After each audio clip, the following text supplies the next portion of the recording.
Yn gyntaf, ar am.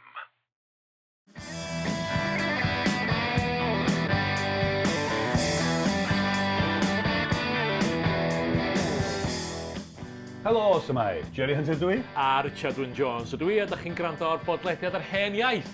Podlediad lle mae yna Americanwr o Cincinnati, Ohio, yn ceisio addysgu rhywfaint ar Gymro o ben mynydd Ynys Môn ynglŷn â cyhoeddwyd i iaith ei hun. Da ni ar gael drwy'r holl ffrydiau podlediadau, da ni ar gael ar YouTube, lle mae modd yn gwylio ni hefyd, a da ni ar gael yn gynta, Jerry. Ar am. Ar am, bendith ar am.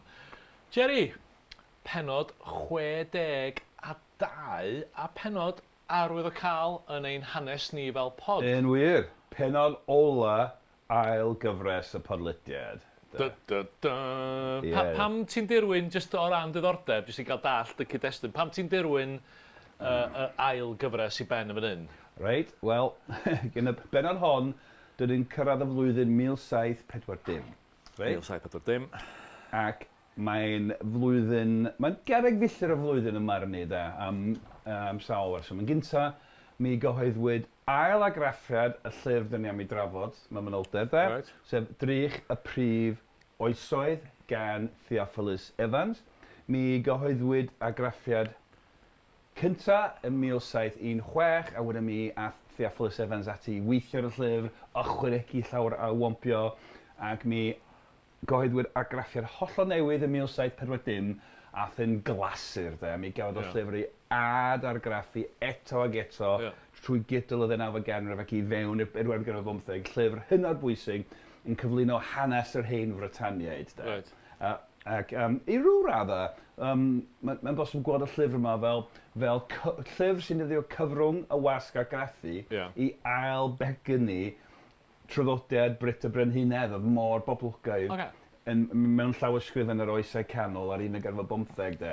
Cyfeithiad Cymraeg o ffug hanes Sieffre Fynwy, yn trafod hen frenhinoedd y Brytaniaid, o Britis y cynt ymlaen, llawer am y Brenin Arthur yn de. Wrth gwrs. Felly mewn ffordd, mae'n troi'r hen draddodiad yn newydd. Mae'n rhoi gwedd newydd ar hen draddodiad oedd wedi bod mor boblogaidd. Fy Cymru wastad yn licio darllen amdano nhw hunain, ac am eu hynafiaid a'r hanes sy'n gwneud nhw'n pwy ydyn nhw fel pobl, lle de? Pwy ydych chi fel pobl dwi'n dweud. Ac felly, dwi'n meddwl mae'n bosib gweld Drych y Prif Oesoedd fel rhyw ddolen gyswllt rhwng y traddodiad canol oesol am hen hanes y Cymru, a beth sy'n digwydd ymlaen i gyfnod Cymru fydd a'r O.M. Edwards a pobl felly de, a drothwyr i gynfed ganrif de. Ac mi oedd y nofel yma yn boblogaidd, llyfr yma'n boblogaidd iawn. Nofel, mae yna lot o ffuglen yn efo. Oes cyn y nofel Gymraeg mewn gwirionedd, ond eto mae'n amlwg bod Cymru yn y 19fed ganrif a'r 15 wedi mwynhau darllen fersiwn Theophilus Evans o hen hanes, ffug hanes chwedlonol yr Hen Frytaniaid de. Felly rhyw ddeunydd darllen, cyffroes, diddorol, a hefyd yn deud nhw pwy ydyn nhw fel pobl lle de. So, carreg filltir y lyfr de, yn dechrau cyfnod newydd, ond eto yn ail gylchu hen draddodiad canol oesol sydd wedi bod efo neillyd, bwysig gan o'r Hunaniaeth Gymraeg, ond hefyd, erbyn 1740, mae gennym ni garreg filltir o fath arall. Mi oedd y diwygiad Methodistaidd di dechrau cydio yng Nghymru. Ers 1735, mae Hywel Harris ac eraill i bod yn pregethu yng Nghymru. Dyma William Williams o Band y Celyn yn cael trowedigaeth.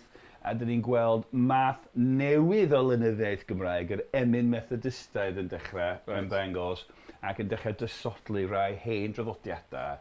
A dyn ni'n gweld y Methodistiaid ac ymneillwyr eraill yn mynd allu o ddifri i newid agweddau ar gymdeithas Cymru a'i llenyddiaeth hi. Felly mae'n bosib gweld 1740 fel carreg filltir am sawl reswm. Mae'n gwneud synwyr bod ni'n gorffed fel yma. Wel, mae'n gwneud synwyr i fi, Jerry, ar ôl chdi dweud hynna, mae'n gwneud synwyr perffaith i fi. Gret, felly. Theophilus Evans. Enw gwych gyda llaw. Dwi'n hoff iawn yr enw. Hollol. Dylwn ni wedi galw un o fy hogiau'n Theophilus. Theophilus, dwi'n gwybod. Theophilus Wyn Jones. Theophilus Wyn Jones. Os ti'n cael ci rhywbryd. Ie, dwi'n cael ci. Theophilus Evans. Neu Crwban. Crwmpa. Hollol. Ia, wedi ni, wel, Penderwenall, Castell Newydd Emlyn, oedd o'n ŵr oedd ei daid o'n gymeriad enwog adeg y rhyfeloedd cartra, Griffith Evans, oedd o'n cael ei alw'n Captain Torry, so ti'n gwybod sy'n oedd o'r wleidyddiaeth. Captain Torry. Myddin y Brenin Charles cynta ac yn y blaen. Dim yn gwybod am addysg Theophilus Evans, yn gwybod pa fath o addysg gafodd o, ond oedd o'n drysgedig yn ei ffordd un yn sicr, ac mi ath o yn eglwyswr, gafodd ei yrfa o'n offuriad, ac gafodd o yrfa yn yr eglwys gan fynd yn ddyn eitha pwysig o gwmpas Llanfaes Aberhonddu, a gafodd o nifer o fywolaethau. Rhywbeth, ti'n gallu cloi fe hyn, ond mi oedd yna Gyrad Ifanc, yn i'w boi ifanc oedd yn dod o fyny trwy'r eglwys yn gobeithio gyrfa fel ffyr, Gyrad Ifanc, ac yn gweithio dan o fod yr eglwys. Ac mi oedd Theophilus Evans yn meddwl bod y llaink ifanc ma yn rhy anuniongred, yn rhy rhyfedd i syniadau, a nath o dan seilo i yrfa dweud, na, chith o ddim dyrchafu ar y mynd ymlaen i fod yn ffyr eglwys. Ti'n gwybod pwy oedd y boi ifanc yna? William Spencer Celyn. So, dyn ni'n gweld y gorgyffor rhwng y ddau. Mae'n ddiddorol, dydi? Ie, hollol. Ie, yn union. Felly, o ran yr llyfr ei hun, y ffordd o'n sgwennu, mae yna rhaid ymadrodd gwych i'r argraffiad yn un dyn ni'n canolbwyntio, yr un nath yn glasur, rhyw fath o best-seller Cymraeg yn y cyfnod modern cynnar. Ac mae'n dweud ar y dechrau, mae'n sôn o ffaith bod wedi ail-weithio'r llyfr, wedi gwneud lot o waith ymchwil ychwanegol, oedd yn 4 mlynedd ar hugain ers gyhoeddi'r argraffiad cynta, a wedi gwneud lot o waith ychwanegol, astudio lot o lyfrau, mae'n sôn lot am hynna. A wedyn, yn y bennod gyntaf, mae'n trafod hen hanes y Cymru, a mae'n egluro beth mae'n neud. A teitl y bennod yma yw Cyth Genedl y Cymru a'i dyfodiad cyntaf yr ynys hon. Hen hanes Britain, ond dwi eisiau darllen cwbl o frawddegau yn cyflwyno'r hanes i ni. So, lle ti eisiau fi gychwyn? At y darllenydd, ie? Ie, at y darllenydd. At y darllenydd, cyflwyniad yr awdur di hyn. Y mae yn awr o gylch 4 blynedd ar hugain pan brintwyd y llyfr hwn o waith cyntaf. Pryd nad oeddwn ond cryn ieuanc. Ie, a wedyn ymlaen y darnusau yma. A rwyf yn tybied fod y iaith yn awr yn rhwydd ac yn ddeallgar drwy Wynedd a dyheidr, ac wedi ei thrwsio, os harddwch yw hynny, ac amryw gyffalabiaethau cynefin ac hawdd ei ystyried. Dyna fo, so yn cyfarch y darllenydd yn egluro be oedd ei fwriad fel awdur, wedi trwsio'r gwaith, gwella'r gwaith ers yr argraffiad cynta, ac hefyd wedi gweithio'n galad ar iaith y llyfr, wedi trio wneud yr iaith yn rhwydd ac yn ddeallgar, yn hawdd y ddeall, trwy Wynedd a dyhebarth. Oedd o eisiau best-seller cenedlaethol doedd, wedi gweithio'n galad. Dyna'r rhaid ymadrodd at y darllenydd, a wedyn y bennod gynta sy'n trafod Cyth Genedl y Cymru, hen hanes y Cymru, British yn dŵad i Ynys Brydain gynta ac yn y blaen. Gwaith mawr, ond gwaith salw a chwith, yw adrodd helynt y Cymru, eu haflwydd a'i trafferthio'n byd, ym mhob oes a gwlad y buont breswylio ynddi, pan gymysgwyd yr iaith yn hŵr Babel. Ie, felly mae'n mynd oed yr hanes yn Beibledd, yr Hen Testament, a dynion Babel yn adeiladu tŵr i gyrraedd y nefoedd, a Duw yn cymysgu'r ieithoedd, felly dyna enedigaeth yr iaith Gymraeg adeg yna. Yn hŵr Babel. Ac mae'n ddod o chwarae teg, mae'n sgwennu llyfr, a gyda llaw, Drych y Prif Oesoedd. So y Prif Oesoedd yw'r oesoedd cynnar. Right. Ie, yr oesoedd cynnar. Prif Oesoedd, oesoedd cynnar hanes y Cymru, Ac mae'n dweud, mae'n sgwennu llyfr hanes am yr holl ganrifoedd yn waith mawr, ond gwaith salw a chwith, achos mae'n hanes trist, mae'r Cymru wedi profi lot o anffawr, lot o helyntion. Eu haflwydd a'i trafferthio'n byd. Ie, wedi cael ei goresgu, gorfesu. Da ni wedi cael cam, Jerry. Da ni wedi cael cam. Da ni wedi cael cam. So, dos yn dyflaen. Ond y rydym ni eto, gweddillion yr Hen Frytaniaid, yn trigo mewn cwr o'r ynys fawr hon, y buom gynt yn feistriaid o'r naill gwr i'r llall ohoni, ac yn cadw ein hiaith gyntaf, ac nid yn berffaith gwbl, eto yn byrach nag un genedl arall yn y byd.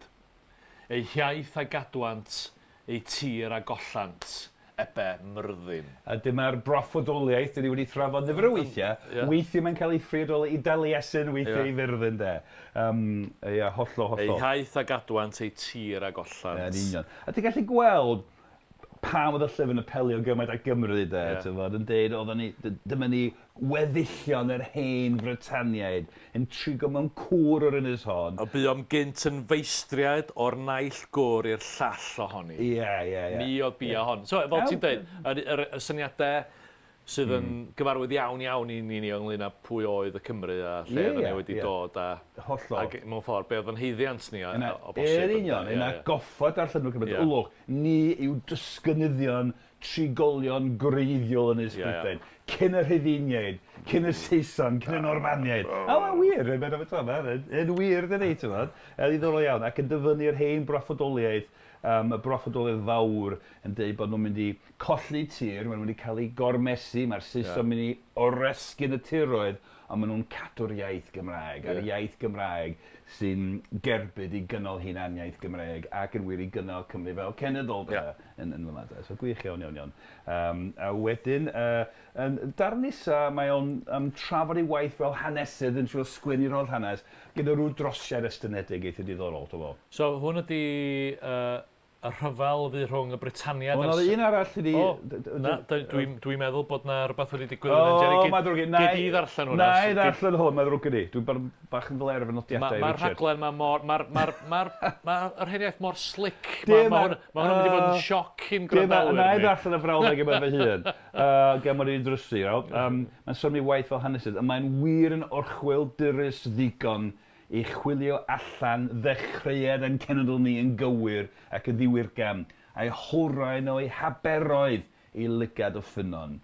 Felly mae'n dweud, mae'n fel dilyn afon o'r aber, lle mae'r afon yn agor y môr yn ôl i lygad o ffynon. Felly gwaith hanesydd ydi treulio, dilyn yr afon yn ôl at y ffynon. Mae hwnna dda, dwi'n licio fe. Yndi, hollol. Wedyn, mae'n disgwyl mae'n lwyth o bethau, mae'n sgwennu lot am y Brenin Arthur ac yn y blaen. Mae'n ddarn estynedig am y Rhufeiniaid a Iwl Cesar yn ceisio ymosod o Brydain ac yn methu nes ymlaen mae'r Rhufeiniaid yn llwyddo i oresgyn llawer o Brydain. A mae yna lawer o'r pethau sy'n cymeriadu'r llyfr sy'n rhyw fath o broto nofel. Ffordd mae'n dyrchafu cymeriadau brenhinoedd arwrol o'r Hen Frytaniaid. Mae yna areithiau mawr, fatha set pieces, cyn y frwydr mae Arthur neu Cadwaladr yn rhoi rhyw glamp o araidd, cyma'n hogia. Mae'n sôn am Iwl Cesar yn sgwennu llythyran, bygwth ac yn ôl ac yn blaen. Lwyth o bethau felly, yn mynd yn ôl ac yn blaen yn trafod yr hanes yma. Ac enghraifft, yna i ddarllen tamad yma, mae Iwl Cesar yn sgwennu llythyr a mae'n bwriadu ymosod a meddiannu Brydain, a wedyn mae Caswallon, bren yn y Brytaniaid, yn ei ateb. A mae'n ateb fel hyn, yn y modd o'r ysgrifennais ti, Caesar, neu Cesar, ata fi, mae ti biau frenhiniaethau'r gorllewin, yr un modd, boed ysbysu ti, mae my fi a'r Brytaniaid y biau yn Ysbrydain. Mae'n rhoi Caesar yn ei le, Iwl Cesar yn ei le. Ac y dwya roddi i ti gwbl o'r gwledydd wrth dy wyllus dy hun, ni cheidi ddim yn heiddo ni. Canis cynhedlaeth rydd yn dyn ni. Dwi'n sgwyddi'n ôl, dwi'n balchder cenedlaethol y Cymru yma. Dychmygu bod nhw'n yn berchen ar ynys i gyd ac yn sefyll y fyny i Iwl Cesar i hun. Mae'n lwyth o bethau fel yna. A fel ti'n dweud, ti'n gallu gweld beth i'r pel hyn yn dweud? Hollol. Fatha rhyw hanes Cymru fatha Asterix a Obelix yn dweud. Hollol. Mae Richard Martin wedi dechrau chwerthin yn gongol ystafell yn meddwl a Asterix a Obelix. Hollol. A wedyn mae'n ffordd mae'n cyfriadu fel, mae'n cyfriadu Iwl Cesar ar rhywun hunan bwysig mawreddog. Mae'n dweud, ar ôl i Caswallon sgwennu y llythyr yn dweud, well, sorry boy, chi di ddim o yn Ysbrydain. A mae'n dweud, roedd Iwl Cesar yn bwrw cael hawdd garach triniad ac gwyched ryfelwr oedd y fe edrychodd yn nawr yn lle ddiflas ar y mater wrth weled i wir wedi digaloni ac yn y blaen. Mae'n wych, yn mynd yn ôl, llwyth o bethau fel yna, maen nhw'n ymosod a mae'n disgrifio'r olygfa pan mae'r Hen Frytaniaid yn barod i dderbyn y Rhufeiniaid ac maen nhw'n seithi nhw wrth nhw lanio eu cychod. Mae'n D-Day, ond un sy'n methu de, mae'r Rhufeiniaid, mae'n dweud bod nhw'n cael eu, maen nhw fel defaid mewn corlan y Rhufeiniaid ac mae'r môr yn troi yn waed, a rhywbeth o felly de. A wedyn mynd ymlaen, ac wrth gwrs, fel Brit o Brenhinedd, mae'n trafod hors y hengist yn arwain y Sacsoniaid, yr hen Saeson i Brydain de. A felly na ni graffu wan i orffen ar hanes, neu ffug hanes, neu cyfuniad o hanes a chwedloniaeth, a oedd, wrth gwrs, o'r pwys mwyaf i'r Cymru o safbwynt Hunaniaeth Gymreig, a sydd heddiw ynddo, sef yr hen ryfel a'r Saeson, a ffaith bod y Saeson wedi goresgu'n Cymru lle. Felly, pennod 4 sy'n yma, y rhyfel y fi rhwng y Brytaniaid a'r Saeson, sy'n cynnwys brad y cyllellirion, hanes Uther Bendragon ac Arthur wedyn. So mae gennych chi fatha brath o roller coaster, dim yn ei, mae'r Saeson yn ymosod, maen nhw'n cipio y rhan fwy o'r ynys, maen nhw'n cipio Lloegr de, brad y cyllellirion, a wedyn mae'r Brenin Arthur yn dŵad, a ni'n cael rhyw ddyrchafir eto. Ond mae'r cwbl o ddyfyniadau yma yn cyflwyno hanes y Saeson yma de. Reit. Ni wyddys dim yn dda ddigon am paham y danfonwyd am y Saeson yma gyntaf, y rhai oedd bobl o Gyrmani, ger llaw i Hanover. Sy'n dod o fanwl lle yn wedi dod. Bod gwrtheirn wedi gofyn yr Saeson ddwad i helpu fod e. Ac felly, gwrtheirn, rhag y difreini def megis y gwneud i laweroedd eraill o'i blaen, a alwodd am gymorth y Saeson i ddiogelu ei hun ar yr orseddfainc. Felly mae gwrtheirn yn gofyn i'r Saeson ddod draw i helpio gynnal i'w rym. Union. Canis ar ôl dyfod rai miloedd ohonynt drachefn o Gyrmani, rhythro o wnaethant ar y trigolion megis cynifer o gigyddion anrhegarog yn ymbesgu ar waed, heb arbed na dyn na dynes, na bonheddig na gwreng, na hen na gifanc. Nid oedd o gylch glan tafwysg, Kent a Llundain a'r wlad o ddiamgylch hyd at Rydychen, ac ni charhyddodd crafangau plant y felltith ddim llawer pellach. Ddim ond yr... Be di'r gair yna? Yr wbwb gwyllt, y twrw lle. Yr wbwb hybub. Hybub. Yr wbwb gwyllt ac oernad ac ymdrabeiddu mewn gwaed a drychau tostyrus y meirw. Felly dyma'r hen Saeson. Lladd pawb o'r gylch glan y tafwysg, Kent, Llundain, hyd at Rydychen. Yr union. A mae'n cael ei ddisgrifio fel y felltith, plant y felltith. Plant y felltith, yn ymdrybyddu mewn gwaed, ynddo. Ac fel cigyddion anrhigarog, ynddo. A mae'n lawr o waed yn y llyfr yma. Llawr iawn o waed, de. Hengist, sef un o Horst a Hengist, Hengist ar hynny a barodd alw ynghyd ei farchogion, ac y fe a ddywedodd wrthynt, dydd Calan Mai nesaf, y rydym i gyfarfod a phendefigion y Brytaniaid dan rith i wneud amod o heddwch a hwy, ond yn wir ddiau ar fedr lladd bob mab gwraig. Canis wedi ni ladd y goreion, bydd cymaint o farw yn y gwerinos teuog, fel na bo calon yn neb i'n gwrthsefyll. Ond i ddwyn hyn o orchwyl yn gyfrwys, dyged pawb ohonoch gyllell awchlem dau finiog, yn ei lawes, a phan ddywedwy fi wrthych, nemet awr secses, lladded pawb y nesaf ato, wele gorchymyn a gawsoch. Ar y dydd pwyntiedig cyfarfod a wnaethant, ac ar chwaneg o argoelion cariad, hengist a perswadiodd yn hawdd ei eistedd fritwn a sais bob yn ail, brif drafflydd o amgylch y byrddau. Ond wedi cyniawe a dechrau myned yn llawen, y cododd hengist ar ei draed ac aweiddodd, nemet awr Saxes, ac yn ddiatreg y maflyd a wnaeth pob un gyda'r gair yn ei gyllell, a thrywanu y nesaf ato, a hynny gyda chynlleiad o desturi a phan y bo cigydd yn gollwng gwaed mochyn. Ychwaneg na 300 o bendefigion o gyreuon y deyrnas, a ferthyrwyd yn draf eleinig yn y wledd weidlyd honno ar ddydd Calen Mai. Fe ddamweiniodd yn ei weled un o'r cyllid hirion hynny ac un hagur hyll oedd hi. So, Theophilus Evans, bod wedi gweld un o'r cyllid yna, fel rhywun grau'r hanesyddol, ti'n bod? Mae'n dda na ni, ddim yn ddisgrifio. Ti'n bod, mae'r rhain eisiau wedi gweld Game of Thrones, beth yw'r Blood Wedding, neu beth ydy'r, beth yw'r Red Wedding, Blood Wedding, mae'n gallu cofio. Ond ia, dyma'r fersiwn greiddiol, da. Ie, dyma'r fersiwn greiddiol, dyna, mae halfraint Theophilus Evans. Ie, ar hwnna. Mae George R.R. Martin angen talu arian i deulu Theophilus Evans. Na, ond mae hwnna'n anhygol, dydi. A mae o'n, i fynd yn ôl at pwynt nes ti'n neud yn gynharach, o ti'n dweud bod yna elfenna nofelaidd yn hyn. Dydy hwn ddim yn hanes sych. Nac di, hollol.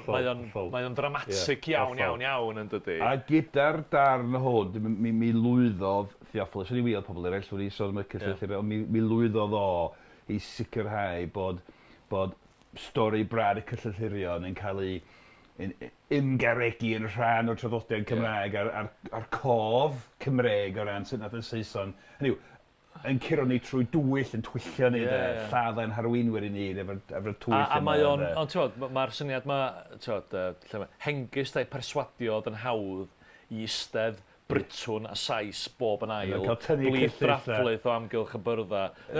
Mae'n weledol ofnadwy. A syniad sylfaenol o bod chi'n gofyn bobl i ddwad i ryw ledd i ddathlu heb arfau ac yn defnyddio'r achlysur yna. A mae'n gyllill awchlem. Ie, hollol. So dwi'n licio awchlem o'n air da. Ac unwaith eto yn disgrifio'r Saeson fel cigyddion, ti'n bod? Yn lladd nhw gyda llai.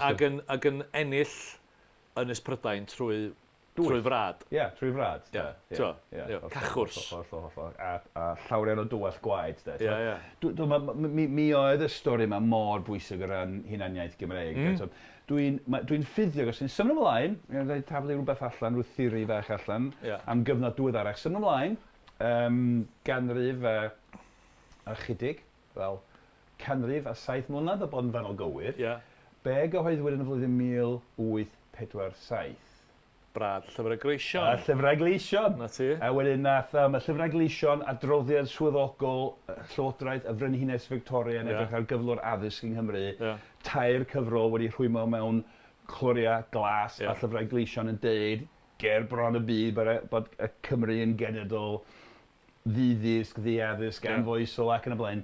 A nath dramodydd R.J. Derfel-ati fel fath o fer ymadrodd brad y llyfrau gleision.